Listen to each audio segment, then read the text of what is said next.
S'il vous plaît, de grâce, arrêtez de prospecter comme des pissenlits. Qu'est-ce que je veux dire par là?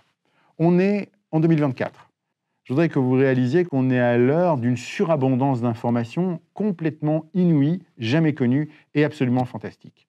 Vous n'avez plus le droit aujourd'hui de faire un jeu de prospection de grand nombre en espérant que quelque part, votre appel, votre mail ou votre message commercial va tomber au bon endroit au bon moment. Vous êtes commercial, vous n'êtes pas dans la pub, vous n'êtes pas dans le marketing de masse. Votre job, c'est cibler, cibler, cibler et hyper qualifier. De mon temps vénérable, j'ai pu, dans mes jeunes années, accompagner des commerciaux qui se permettaient quasiment comme première question dans leur rendez-vous de dire aux clients « Alors, qu'est-ce que vous faites de bien dans votre entreprise aujourd'hui ?» Imaginez ça à l'heure actuelle. Ce serait absolument ridicule, voire même délétère de la confiance. Le client publie énormément d'informations. Son entreprise publie des bilans, elle a un site internet, elle est présente sur les réseaux sociaux, elle a une stratégie digitale pour diffuser l'information et contacter elle-même ses propres clients. La personne que vous allez rencontrer a mis son CV en ligne, a des interactions, donne son avis, son opinion, montre ce qui est intéressant pour elle. Et non seulement vous avez toute la partie visible, mais en plus vous avez de plus en plus d'outils de scrapping qui vous permettent de récupérer des informations qui sont sous le flot de la visibilité.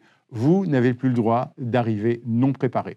Et comme vous n'allez pas pouvoir préparer tous les rendez-vous avec autant de data, il va falloir être plus malin que ceux qui pensent toujours que la prospection est un jeu de nombres, ceux qui pratiquent toujours ce qu'on appelle du spray and pray, à savoir disperser et puis prier pour que ça tombe au bon endroit. Non.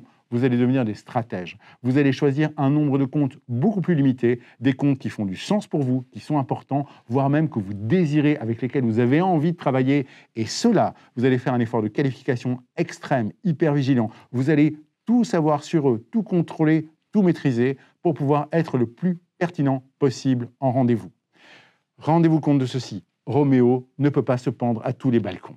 Lorsque votre client vous fait l'honneur de vous recevoir, soyez pertinent. Attention cependant, ne tombez pas dans le syndrome du bon élève qui veut à tout prix montrer qu'il a super bien fait ses devoirs et qu'il a appris toute sa leçon par le menu. Non, je ne vous demande pas de faire l'exégèse de vos connaissances et de tartiner vos connaissances captées sur Internet de façon à impressionner le client. Ce qui va l'impressionner, c'est votre capacité à être hyper pertinent, hyper pointu. Donc, n'étalez pas, soyez extrêmement pointu. Et rendez-vous compte de ceci. Si vous recevez un coup de fil de prospection qui commence par « Bonjour, monsieur Untel, j'ai choisi de vous contacter, vous, en priorité parce que j'aime votre entreprise, j'ai beaucoup lu sur ce que vous faites, je me suis énormément renseigné et j'ai très envie de travailler avec vous. Je pourrais travailler avec n'importe quelle autre boîte du secteur, mais vous avez exactement la configuration nécessaire à ce qu'on puisse faire du très très bon travail ensemble. Je connais vos enjeux, je sais exactement à quel endroit je peux vous aider et je sais comment faire.